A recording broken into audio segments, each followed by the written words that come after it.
Hey, it's the month of June, and you know what happens in the month of June? Everybody seems to celebrate Pride.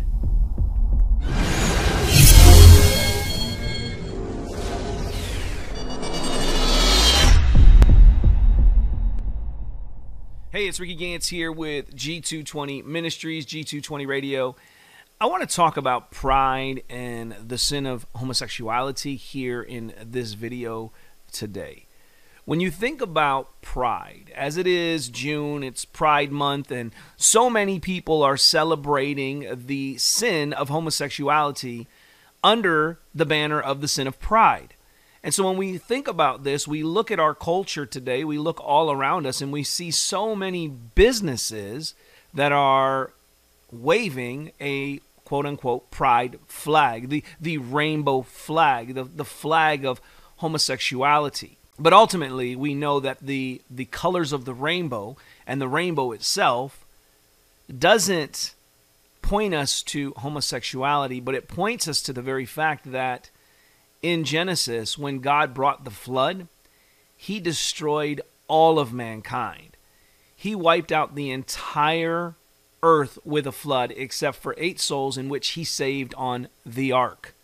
Noah, his wife, and his 3 sons and their wives were the only living human beings that survived the flood because God put them on the ark, God closed the door of the ark, and God saved them.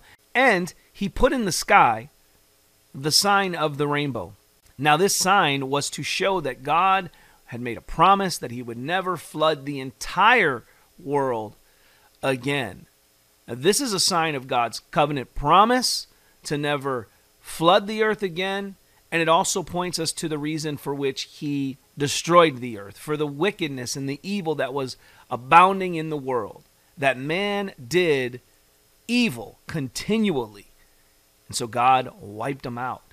And so when we see this flag being draped over all of these stores and in all of these communities because they are seeking to promote and be proud of the sin of homosexuality, we think of what God did to the wickedness, or we should think that this trying to take this flag and use it as a symbol for your movement, when it really is showing that God judges the wicked. And he promised he would never destroy it again by flood, but he also tells us that he will come again in judgment. And so this is a very serious thing. And so therefore, my prayer, my heart is that those who are in this lifestyle, that are promoting this sin with the sin of pride itself, would turn to Christ and live. Christ, who is God in the flesh, the creator of all things, the one who has given us our very life, our very breath.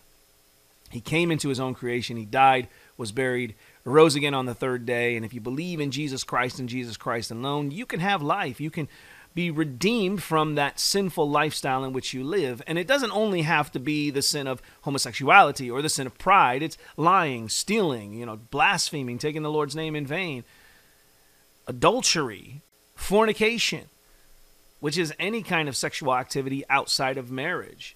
And this could be even heterosexual kind of sins. But regardless of whatever the sin is, the reality is Jesus Christ can set us free. Jesus Christ can save us and bring us out of that lifestyle.